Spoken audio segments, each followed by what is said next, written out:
Welcome everyone to Talking Back to Suicide. This is one of your hosts, Dr. Diane Kaufman, though I like to be called Diana for my creative self. I'm a poet, artist, humanism and medicine awardee, a retired child psychiatrist, and the founder director of the Hold On campaign for suicide prevention that uses the power of art to educate, connect, express, and heal. And my co-host coming to us from South Africa is Kino Isaac, a DJ, music producer, entrepreneur, and an advocate for the mental health of independent artists. And our special guest today on Talking Back to Suicide is the most creative Lynette Watkins, a professional artist, professor of art, musician, educator, and author. Lynette has exhibited her paintings in some of the finest galleries and shows in Santa Fe, Albuquerque, Reducio, and Dallas, as well as European galleries in Italy, France, and the Isle of Man. She's been professor of art at both South Plains College in Texas, as well as the La Romita School of Art in Italy. Her interest in writing and illustrating evolved from the creation of an art sketchbook, journal for her son, as well as one for the Brooklyn Art Library. These early endeavors are reflected in her book, Can It Be That Some Chains Are Mere Shadows? A visual journey from darkness to light, with its companion author's guide for even deeper reflection. This is a book of hope, helping us to recognize, visualize, and articulate life's struggles, leaving the darkness and chains, even one chain at a time, and moving with deliberation toward freedom and light. Lynette holds a bachelor's degree in music from Fort Lewis College and a master's of fine art interdisciplinary studies from Texas Tech University. She's been honored in Outstanding People of the 20th Century and Outstanding Teachers of America publications. She passionately believes art is a mental health lifeline, inspiring meaning, healing, and connection, empowering our resilience and serenity in times of chaos. So warm welcome, Lynette, to Talking Back to Suicide. That was a lot. Well, it's a lot, and I know there's much more too. So I'd like to jump in, if I could, with a quote from your book. Okay, which really resonated with me. You wrote, I think in terms of life itself, quote, "A mystery in progress, formed in darkness, revealed in light." So maybe that could be a foundation for what we're going to be talking about today. well, thank you very much for having me on today. I'm passionate about your podcast subject matter, and I'm certainly passionate about helping people in that dire situation. And that is the darkness, isn't it? That's the time when we can't thoroughly see everything. We think we can, we think we know, but we really are in the dark. We're in a foggy place where our sight is limited and our mind is obsessed and difficult to control. And I believe there's help. I believe there's hope. I believe there's a future for you if you're in that place. And that's really what that page is indicating. I feel like that there's divine intervention in that place. I feel like there's a process in that place. And I definitely feel like there's hope. What has, I don't know, informed your life, or in terms of your life journey, to bring you to the place of such belief and such knowledge? Well, as far as creativity is concerned, the teaching puts you right in the middle of people's lives, and whatever is inside you tends to come out. And for those of us who have experienced that darkness, that's very freeing because it's coming out. Right. So I think that, creativity is a great assistant in that process. And for me personally, you know, everybody has things in their life, but I've had more than some. And it sounds like from your bio, you have as well.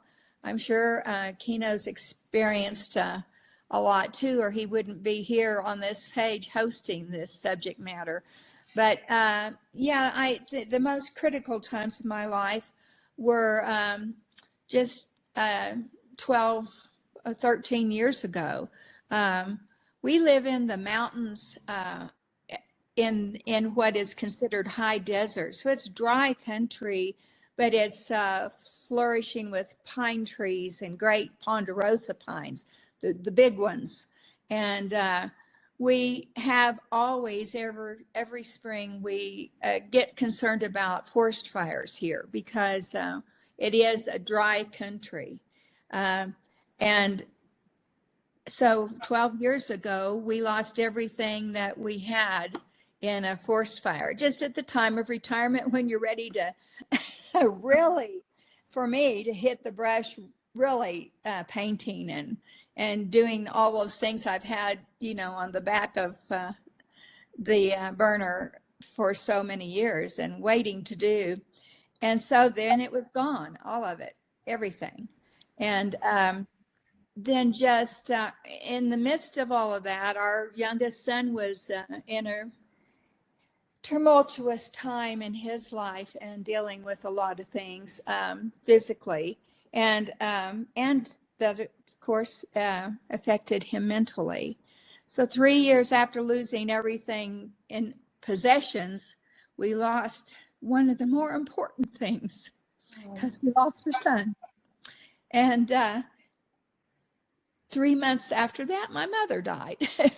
So I just kind of got slammed with a lot of things in that short period of time.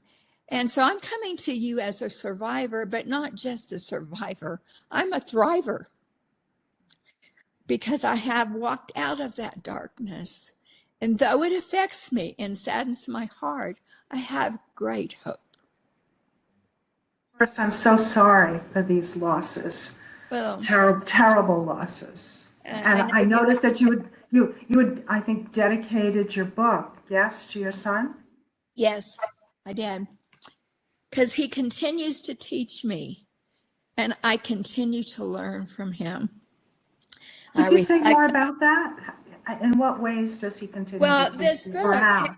This book came from that. I mean, really, because of the problems he was having, I did a sketchbook for him in some of the worst of that time. And it helped him so much. And it had in it some of the things he had said to me that broke my heart, and yet at the same time had hope. And those things were quoted in his journal. And then when I felt, like I should write this book after we lost him, then I felt like he was, nudging me along that I needed to help people like him, and that had mental health issues and questions and struggles. And, everybody has that touch their lives. Everybody does. There's nobody that escapes some of that. Even if you never have tragedy like I've had, it still affects you, right? I mean, you have neighbors, you have friends, you have relatives, you have sons and daughters. And so that is, who this is talking to. whether it's a big problem or a small problem, or whether it's just life, just trying to deal with all the pressures that come from life. I wrote this book for you. And I think he loved the journal so much, it gave me the prompt I needed to say, okay, well, let's extend this to others. Lynette, you said something about uh, heartbreaking. Some of the things in I think the journal were heartbreaking, but also had hope. Could you say more about that? Because it almost seems like a paradox of those two elements. Well, right. Well, one of the things he said to me was, I feel like everything is gray, and I feel like I will never be okay again. Well, that's pretty hard for a mother to hear. But I I pray a lot, and I woke up the next morning and I just knew in my spirit that there was hope for that. So I began to look for, where is the source of the hope? Where's the source of the light? When you're standing in the fog, and in a dense fog, and I have been all over the world because of my art. And so I've been in countries that where the fog comes across the countryside like a wall and engulfs you, and it's almost a solid mass, and you cannot see. It's very frightening to be in that kind of fog, but metaphorically we are in that sometimes in our lives, and you're just not alone in that fog.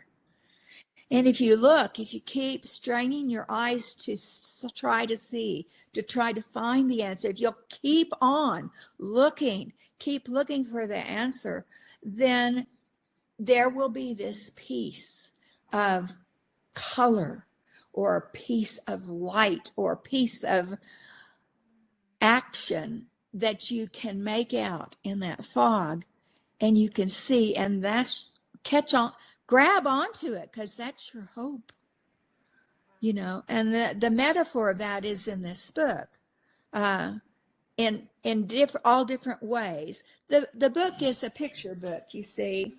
So, here is that fog, and it helps you see there's this little element of color there. Because that was a personal experience. I actually experienced that. And there were these lights down at the horizon. And I went, oh, okay, well, there's where we need to go. And for you, metaphorically, that are feeling hopeless and in the fog, keep looking, strain your eyes, keep your eyes on that horizon, because somewhere on that horizon is an indicator of hope. Now, as you were speaking, I had a memory from so many years ago that came to me, and I think inspired by your words. This was in Newark, New Jersey, where I was at that time a child psychiatrist, and I was seeing a new patient, a teenage girl and her mom. And actually, they had been scheduled for an intake with me, but it wasn't my intake day, which I remember. I guess I had other things scheduled. So it was kind of a shock to my system that I needed to see them. And maybe I'm a little embarrassed to admit, but I wasn't upset at them, but I was upset at the scheduler that had scheduled them on the wrong day. Mm-hmm. But of course I needed to see them. So I, focused on what I needed to do.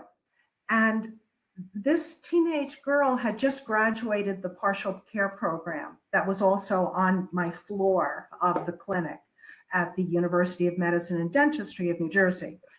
And the story had to do with a terrible trauma of a fire, well, maybe similar. Maybe that's also why this is coming back to me. A fire in their home. The mother was not in the home at this time, and her daughter called her and told her that there was a fire, and she was with the mother and the father, the grandparents, right, the mother's parents. Okay. And of course, the mother was rushing to the home, and the girl was saved, but her grandparents died. And as we were talking about this, it was, I realized this was not the time to do a quote intake assessment, right? That it was as if the trauma, this real event was happening that moment, right? Right. And I asked the teenage girl if she liked to write. And would she be interested in my being her scribe? And she said yes. And I remember I was facing a large window. So there's my desk, and there's a large window in front of me. And she's seated, I think, to my right next to the desk, and the mother was next to her, right? So as I'm writing what she's sharing poetically, right, as a poem of some of her experience, amazingly, there literally was a bolt of light came across into the room as we were speaking to each other. And we all noticed this, right? And the girl and the mother interpreted this as the light of Jesus coming to them as a comfort. And that was incorporated into what I was scribing for them. And then it ended up that I shared with them, of course, what they had written. I gave it to them. They shared it with other family members. And it became part of a chapter of a book on the use of the expressive arts and healing. And I ended up giving that family a copy of the book. But that bolt of light, it was real, right? And came at really just the right moment for them. Well, I can't say that my revelations have been that obvious, but that's pretty obvious. That's pretty apparent right there. Yes. You should catch on to that one. Uh-huh. But I do think that these things happen. I do think that there's divine intervention for us, but I feel like some people are so angry, and they get angry at God, so they don't want to look for those kinds of things. But they're there, and when you feel hopeless, it's a very difficult place to be. So I take that story as a great example, that there's hope there.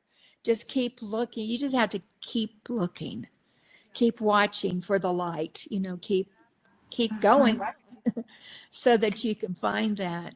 And that even these low places can become high places, just like in your story. They came in there feeling quite low, hopeless, and crushed, and vulnerable, and see a bolt of lightning. Yes, yes. that's gonna make a difference in your It's life. funny, it's the play on words, like a bolt of enlightening. Yeah. So I think, and that becomes now, they're still telling that story too, that this what was the lowest place becomes high. And that's what I'm saying can happen in an instant. And it did in your case. That's a great testimonial about that. So, and it did for me too. Lynette, could you say something about yourself as a child growing up? When did you realize that there was creativity in you that needed to be expressed? That's an interesting thing to think about. I guess I just always drew and always played the piano. I was raised in a Christian family, and so playing the piano at church was always an opportunity. You know, a lot of uh, singing in choirs and exploring all sorts of the arts and creativity. I don't like the idea that some of us are talented, quote, and some of us aren't. I think, I don't know where that came from, but it's wrong. That's a wrong idea because I just think, you know, it's in us all the time. Um, and I've seen it work so many times. I've seen, uh, you know, I've had a psychiatrist working in San Francisco come and take an art class with me in Italy and get so inspired she just absolutely is still painting because of, you know, she found creativity and it's a part of her that hadn't been explored. That's happened to my other son too. He's an engineer and now he's designing houses and uh, he's having the time of his life getting to do that. And I can tell you story after story. Creativity and can be experienced in so many small ways to help you. And you don't even know it's happening. You just think it's fun, you know, but you know, there are times when fun is pretty good reward in our lives. I know of one story when that a man came up to me at a conference where I was selling my book, and as a matter of fact, it was a mental health conference. So I really sell it a lot of times to counselors because you know, they can use it to, but it's a self-help type book. But anyway, he was talking to me about it, and he had an interesting story. He was in military intelligence in Washington, D.C., a, a very important man in the decision making process of our country. I don't remember the time period that he lived in or that he was related to, that he worked in, but what he told me is that he commuted home every day on the train, and it was just so hard to turn off the pressure of his day and come home and be a dad and a husband and a father, you know, and uh, lay all of that down and away from him so that he could do a good job when he got home. And he was just kind of going crazy trying to manage all of that. And he read an article in a magazine about drawing and how what happens to our brain when we do anything creative. And we know that, you know, the science backs us up in the pleasure that comes from art or creativity in any form. And so that's what he had read about. And so he thought, well, I can't draw, I can't do art. But he was on the train with this magazine. So he just took his pen and started making straight lines on one of the pages in the magazine. And then he made lines go the other way and he filled the whole page with lines.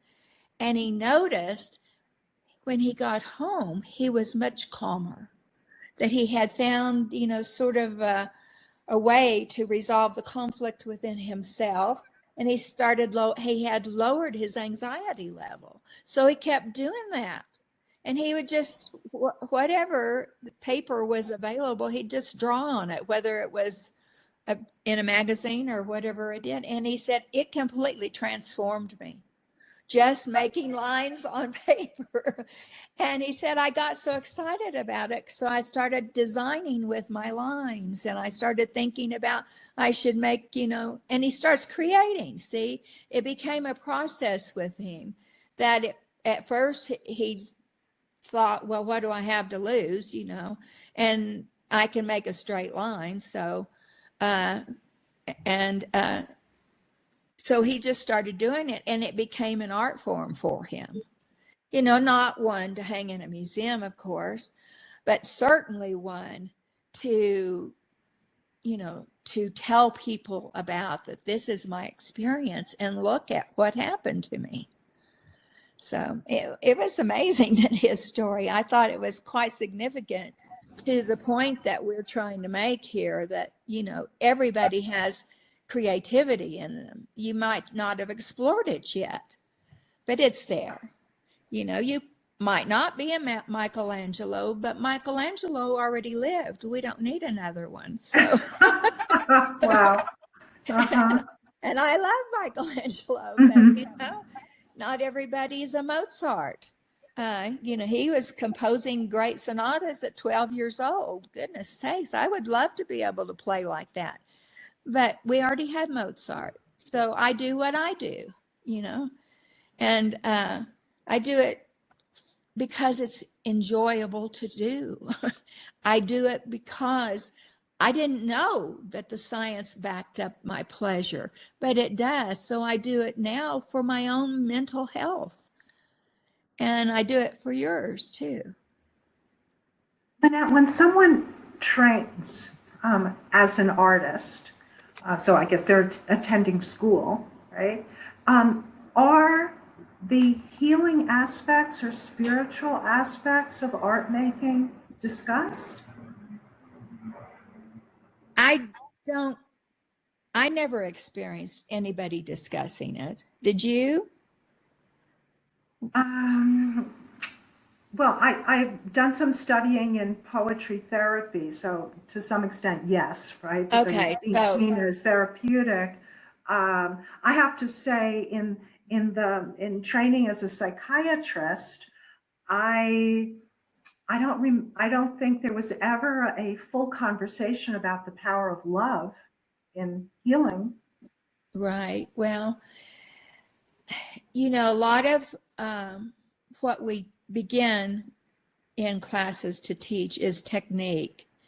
And I suppose that if you're really, that's essential to be there, but maybe we just don't push it far enough.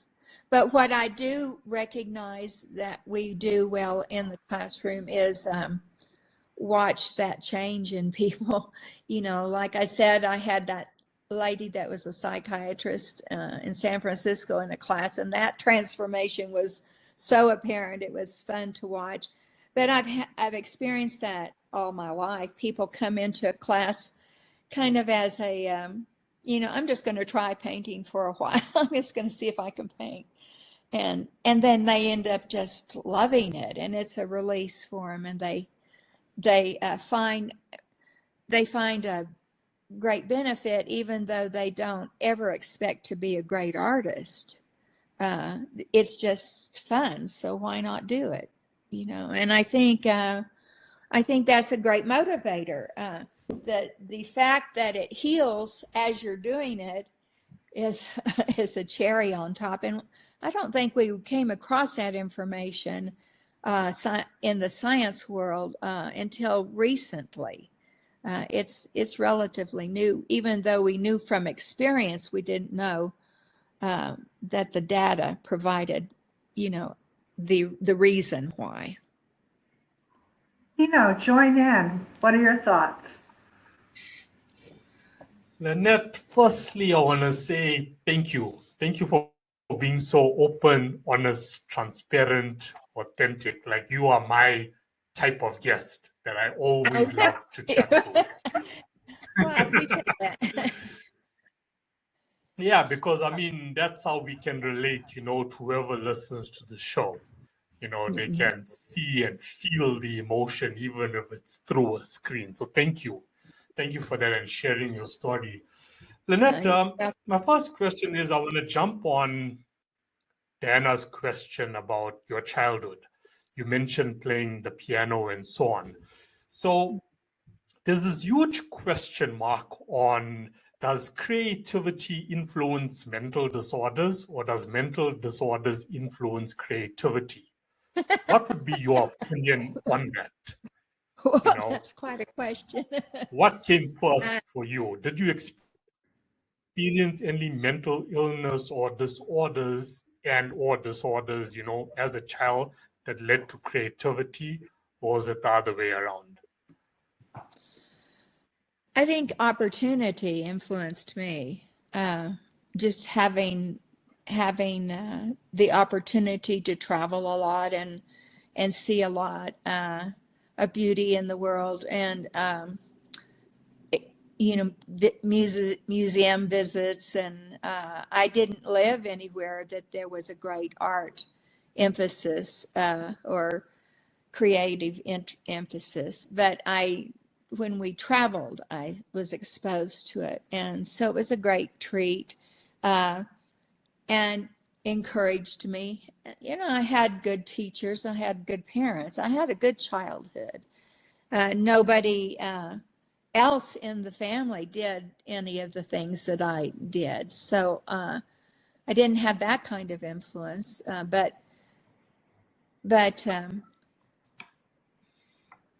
and I'm sure all of that stability certainly influenced me as an adult to give me confidence to try things that are new. And that is something that I would encourage your listeners that, just try things to see if you can find your way you doing those things. You've got a panel here telling you that creativity worked for us and helps heal. And I think that from my childhood, the stability of my childhood helped me be willing to take those kind of risks as an adult. When your listener out there may not have had a stable childhood. One of the people in my life that I dearly love had a horrific childhood, and she's still searching, but she's still searching. That's the thing. She's doing well for herself because she keeps trying and she keeps searching. And she, of course, with my influence, has tried some of the creative outlets that help her, and they really do help her. So I've seen it over and over that this can help. And I think for myself, my own testimony, it's helped me. For me, painting is prayer. So I told you that I like to pray. I just like to pray. It's wonderful experience for me. I don't pray desperate prayers. I pray in communion, so it's a pleasant experience. And painting is what I do primarily. I play the piano every day and sing a lot, but my paintings are so deeply personal, and I think that connection, that spiritual connection, is so incredible. Now, I'm not suggesting that everybody would want to be there with that kind of devotion into a painting experience. I've had a lifetime journey to get there, but that's what it is to me. And I guess what it does is give me this insight that I think happens when we do things that are creative. I was kind of studying to prepare for this interview to try to remember things, and I discovered something I had written a while back, quite a while, years ago. And I, do you ever do that? That pick up something that you wrote a long time ago that you didn't remember writing, and you go, "Oh wow, that's really good." Yes. It's like somebody else wrote it, and you're taking inspiration from it again. But it says, and maybe that will address this question you have of me. I have always believed in the strength of the visual image. There's a power that is limitless, replacing all barriers. The visual image can gather all our senses, emotions, and intellect in a collective picture, soaring past our mind and into our spirit. And I think that spiritual experience happened when I was little, but it carried over and is now a real reward for my life in the healing process of what I've been through. And I don't think it's necessary that you paint big paintings or paint at all. This could refer to poetry or singing or piano or, any creative outlet. But just like that man made straight lines in his magazine, and he was rewarded for it, it becomes a spiritual kind of healing for you. And of course, I base that entirely on Jesus. And so, I'm not in any way thinking that could be any kind of spiritual experience, but of course, one that does intend to heal you. Does that make sense? I'm not sure. Yes. I'm not sure I wrapped that up too well. Yeah. Yeah. Lynette, No, Lynette, does that potentially also apply to I just got experiencing art? Yeah. So let's say I'm not the one painting, Right. but I go to a museum, or I go to even an art store, whatever, or a Right. gallery. Could you say something about that? Yes, that's a very good question, because we have people out there listening that are asking that very question right now. Yes, I truly believe that creativity is a process, right? So just like this man in the story didn't think he could do anything, really artistic, but he just started making lines, okay? We can all do that. When we were children, we scribbled all the time. And that was kinesthetic pleasure. So we weren't trying to create anything. We weren't trying to make a masterpiece to hang on the wall. We were just having fun, right? We were just scribbling. And we think that it's a mindless activity, but it's not. That's the thing. The science now tells us this is not mindless at all. This is exactly what you need to do for your mind. I was amused the other day. We were talking, my husband and I were talking about how when before cell phones, we had phones that were attached to the desk or to the wall, right? And what we often did, almost all people had a pen and paper, a pad of paper by the phone, right? To make notes on. But most of us, what we did when we were on the phone is we doodled. We don't doodle anymore because we're walking along, we're multitasking, carrying this cell phone and all. But doodling is something nobody asked permission or thought that they couldn't doodle. They just did it. And that's we need to think in that term that, I don't intend to be a great artist. I'm just going to doodle. It also, creativity comes in layers. So, it can be something like you're walking along and you notice a billboard, and you've walked along, a whole block of billboards and ads and signs and, visual stimuli. And why did you notice that one billboard that day? So take a look. Creativity promotes curiosity, right? It makes you so curious. Well, think about what curiosity is. That is an instinct that everybody has, but it activates things in the brain.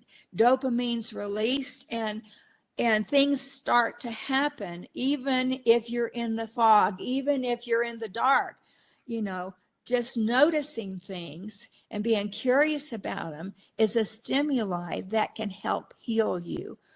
So you're walking along and you see this billboard and you stop to think, now, why did I just notice that? What is it about that? Is it the colors? What's happening there that I can see? Is one color against another color? Is that why I looked? Is it that what other than the product that it's selling took your attention? Start analyzing that. Well, that is doing for you exactly what the painting is doing for me, except that I get more involved in allowing that to happen. And that's what you can do too. It doesn't just activate your curiosity, it activates your imagination. And when you activate your imagination, you're better at problem solving. You're better at visual discrimination. I don't care if you're stocking groceries, you're in the evenings at the grocery store, or whether you're an accountant, or whether you are a CEO of a big company making decisions about millions of dollars and how to convert these funds to benefit the company. We need creativity in our lives. And I think I listened to a TED Talk. Let me get this man's name. His name was Duncan Wordle. And he's talking about creativity is so essential in this world of AI and artificial things that we need to be creative. We need to be innovative, and we need to be brave enough to try to experience this on whatever level you live.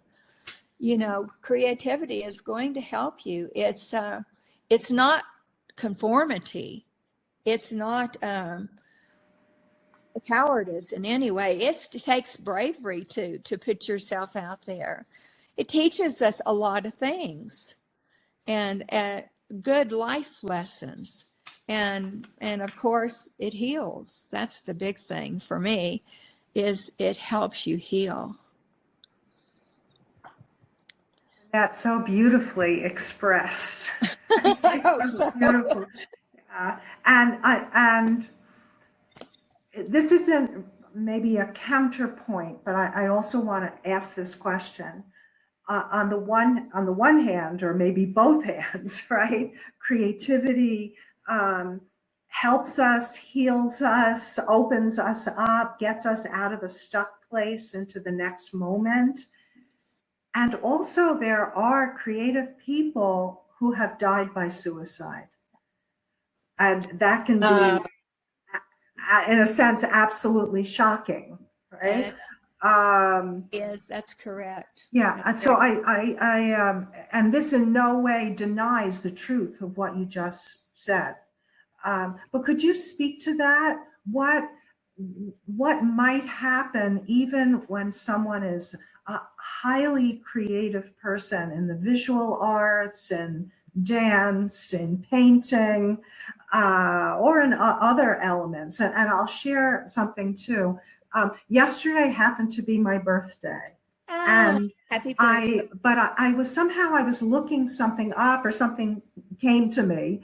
And I realized that there's a woman, her first name is Amy, blocking on her last name, although it begins with a B. Amy was a woman whose father had died by suicide. And she devoted herself to advocacy on suicide prevention. And she is the one who developed the semicolon project, where that's that image of the semicolon, right? A pause in one's life, but it's not a period at the end of your life. And she had shared this idea, and it grew and it grew, and it still is, into a tremendous movement of people having visual images of the semicolon, and also people having tattoos on their body of the semicolon. Well, Amy died by suicide. Mm-hmm. So, and she also was highly creative, right, in approaching a difficulty. What can happen where our creativity for that moment, right, or for those weeks, and especially in that final moment, that we feel our creativity has come to a halt, or there is no more creativity. Well, this is a truth. I am not a psychiatrist or a psychologist, so or even a counselor, even though my husband is. But I think the answer to that question is pretty simple, really. Creativity is a tool that can help, but it's not our savior. Okay, so it's not to be given more respect than to think or power. It's very powerful, and it can help, and it does help heal. And I think it can make you have great insights. But one of the illusions that I have experienced in art is that when I am, as a painter, when I do something really, really well in a painting, and I mean, just like that statement I wrote and told you, I found it later and I thought, wow, that's good.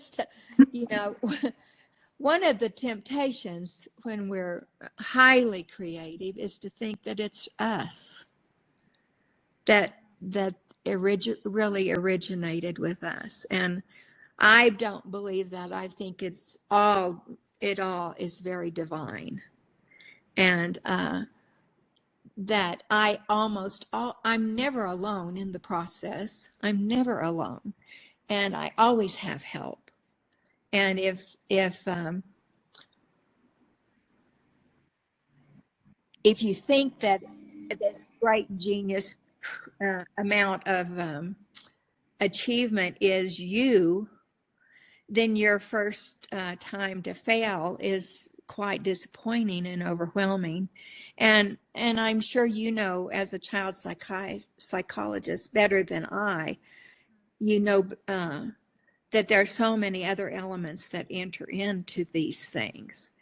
And basically, I'm just going to clean it up for you and say, the enemy of your soul is lying to you.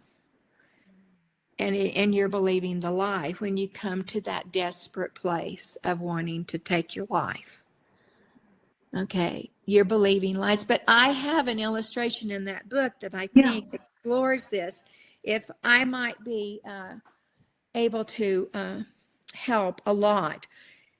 I had this experience. I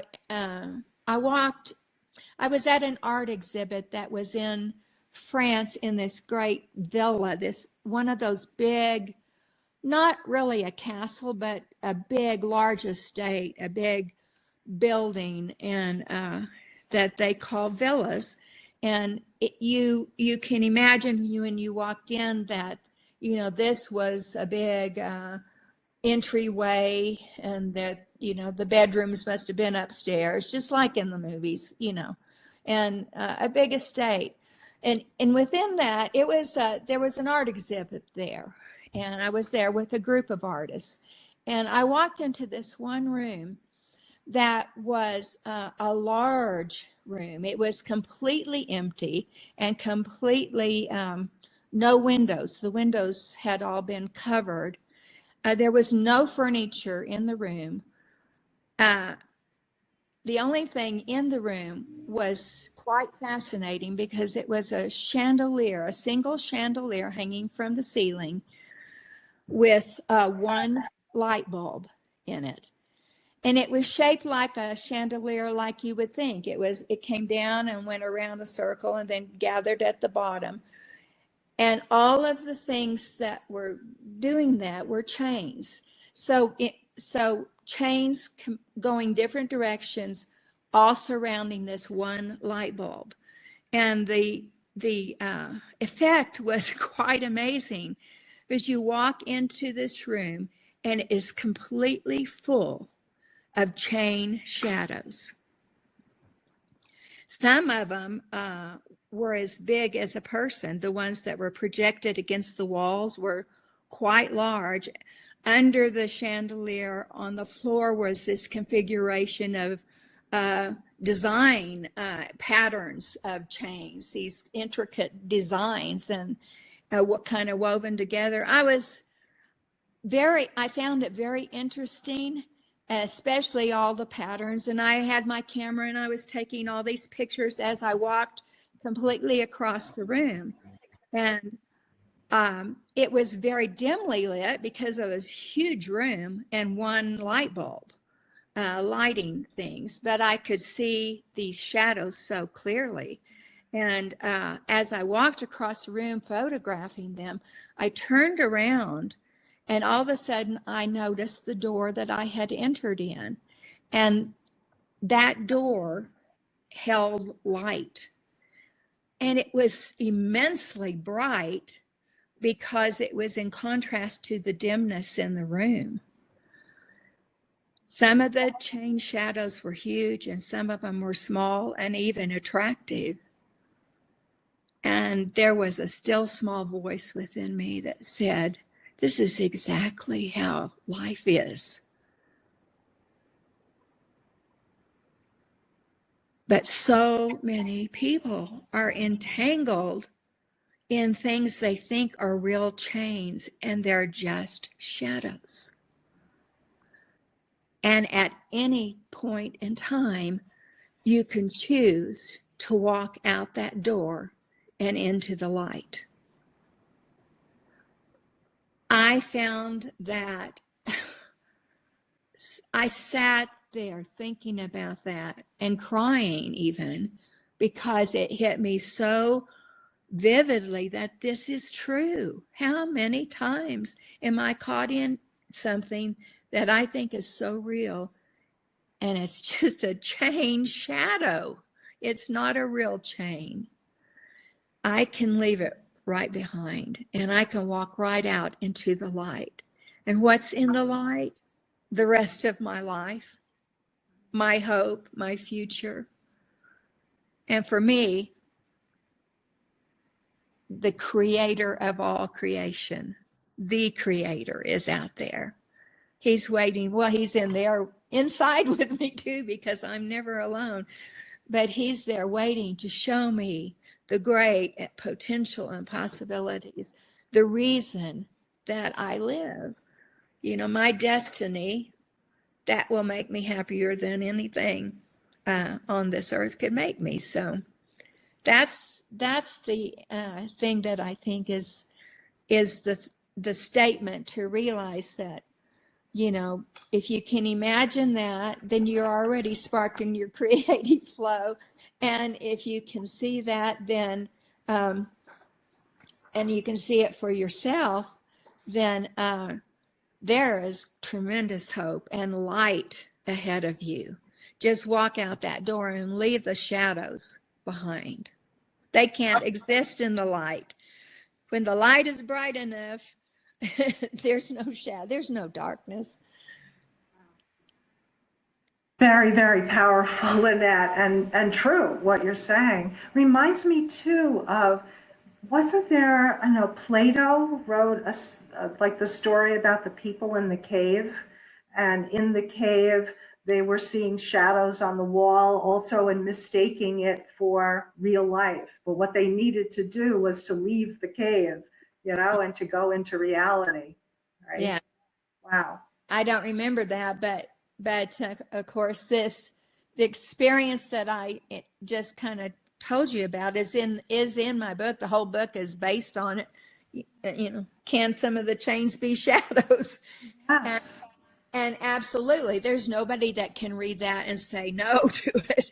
It's the truth for everyone all the time. You know, we just learn that, oh yeah, that's just a shadow. I can walk away with that. I mean, I can walk out without that. So, and it's to me, it's also amazing that the art experience brought that message so powerfully. oh, well, and you know, it's a visual image, and that stays with us so long. That's why I wrote a picture book. Is sometimes we're in such an emotional state that we can't really read data. We can't read a self-help book. You know, we can't figure out even you read one page 30 times and still not know what it says. You know, that's the state our mind's in. But pictures, that's different. You can pick up a book and look at the pictures. So I'm going to circle back to you, Kino. Yeah. So I don't really have a question, but I just want to add, to what's been discussed. Lynette, I want to reference back to what you said at the start of the show.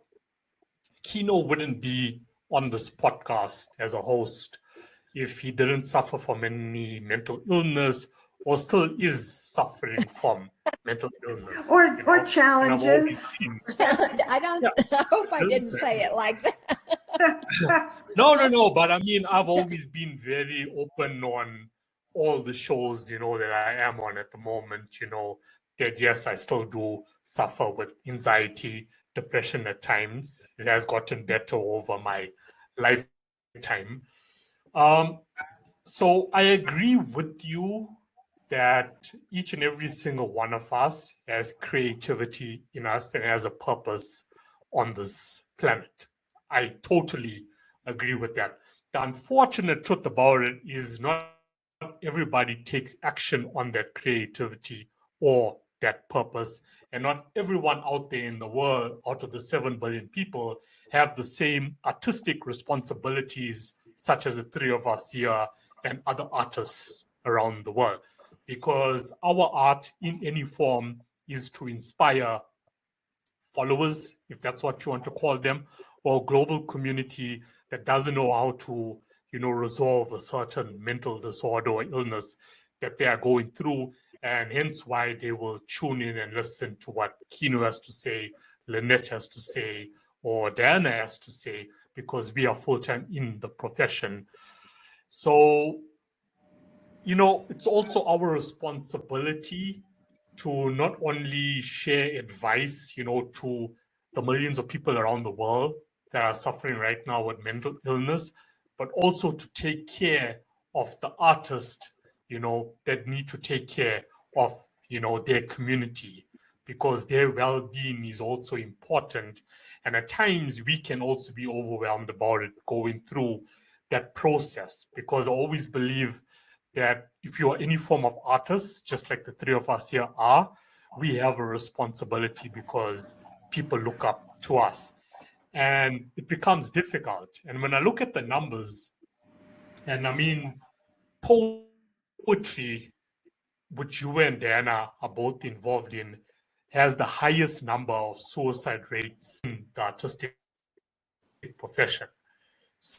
So we need to take care of ourselves before we can take care of a global community. Hope everybody is getting where I'm going with this. If I'm not clear about anything, let me know.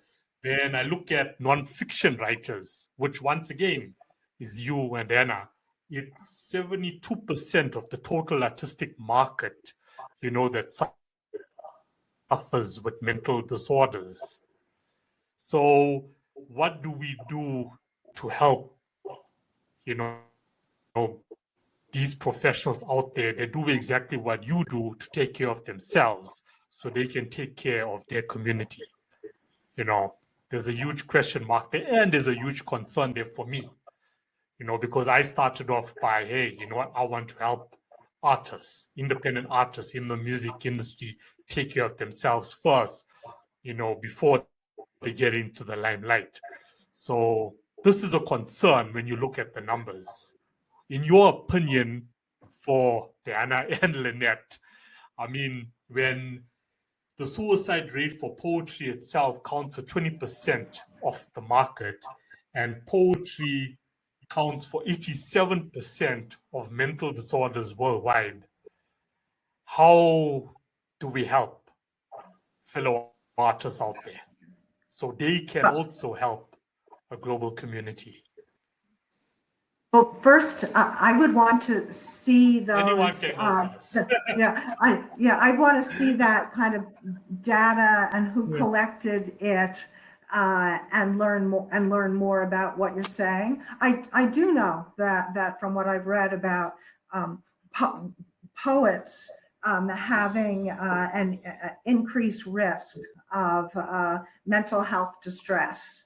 And it could be too that, and this gets into a whole other kind of conversation, does that either personal, familial, relational, genetic vulnerability to life's challenges and having a deeper feeling response, does that also help create the art? So on the one hand, it can inspire the art outpouring, and also at the same part, it means that poets and other artists have to be aware to take care of themselves and to reach out, not only making their art, but to reach out to caring friends, their primary care physician, therapy, psychiatrist, psychologist, medication, to better address if they're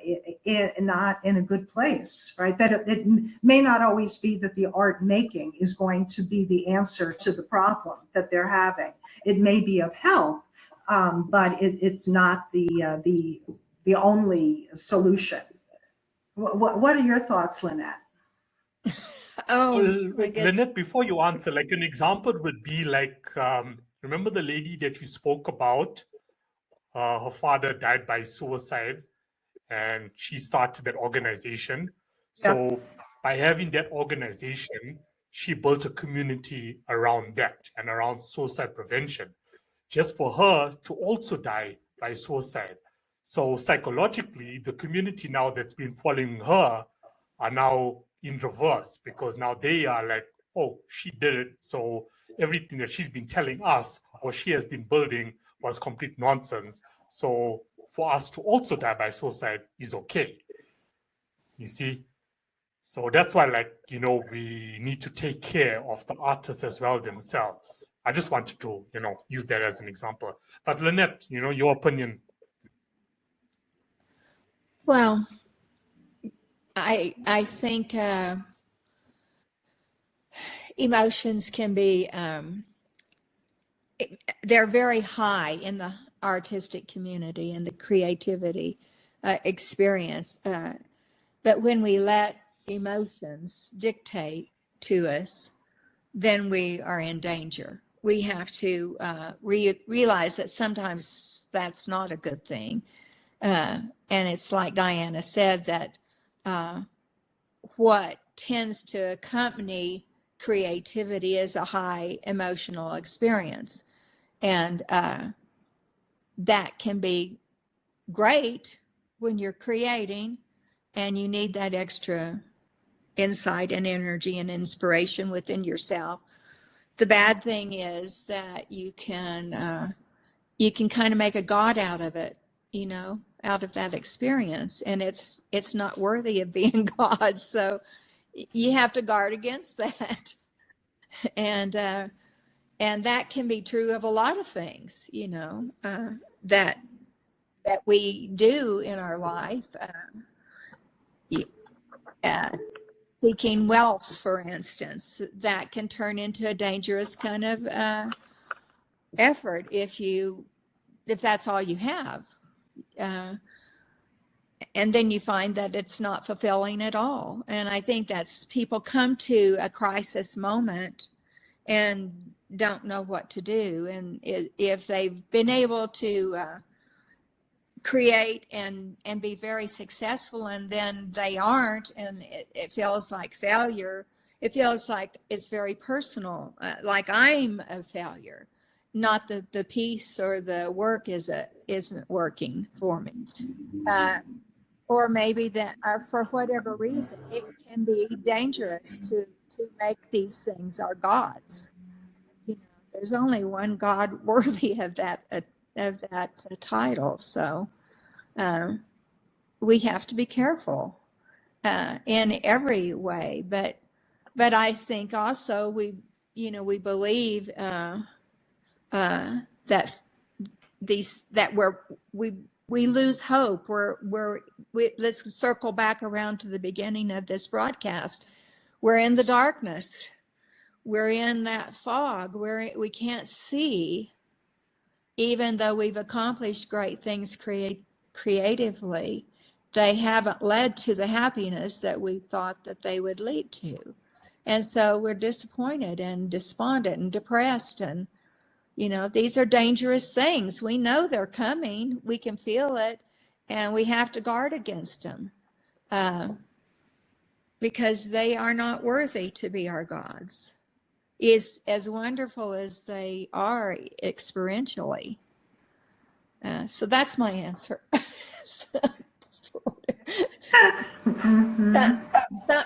One of you will have to interpret that to make it make sense. I feel that it makes sense, Lynette. But Lynette, could you say more about hope? How do you define hope, or what is the experience of hope? Well, the experience of hope is that door of light when you're standing in a dark room full of shadows that chain you to the floor. It's knowing that door is open and there's light. There's a world out there that I'm not experiencing when I'm in the darkness. And therefore, it may have some answers for me. It may have opportunity. I think the hope is knowing that a creator chose me to live, chose me to be here, chose me and has a reason for me to be here, and a purpose, a destiny that just, is overwhelmingly full of light. And being able to recognize that and seek it is a critical, I think, to all of us, really just feeling like we do have things in order. We're not pursuing something that could ultimately destroy us. And we have it in perspective as to where that lies in our life. We walk into the light and we find the creator, the creator, the one that it all originates with, and including the light. And then we can see, part of the issue here is people can't see an answer. Once you can see, then there is hope, because I can pursue that light. Then I can walk through that door and explore things in a realm of creation that I can actually see in.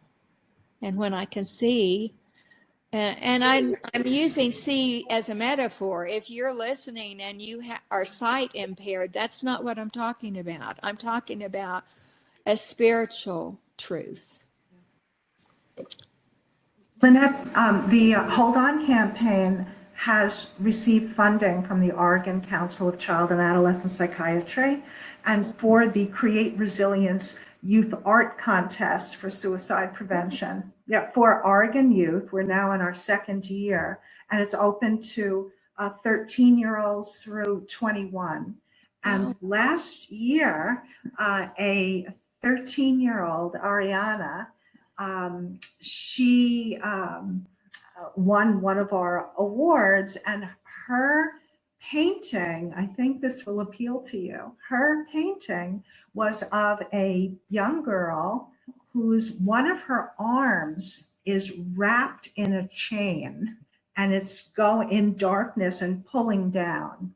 Uh-huh. And the other arm is reaching up, and there is a light coming from the top of the painting with a hand reaching down through the light. Oh, that sounds yes, I'll have to share with you the image of her painting. And she talks about when people are on, then she has text on her painting, And it says something like, when people are on the verge, right, of hurting themselves, they forget about the people who care. See, Yeah. we're using the same idea, a hand reaching down. Yes. That's in that Yes. book too. That's neat. I like that. Yes. I'd love to see that image. Yeah. Yes, I'll share it with you. Yeah, and if you go on the Hold On campaign website, under the Create Resilience menu item, drop down, there'll be, I think, like 2025 winners of the contest. Oh, okay. All right. So tell us how we can learn more about you, your website, and also how to purchase your book.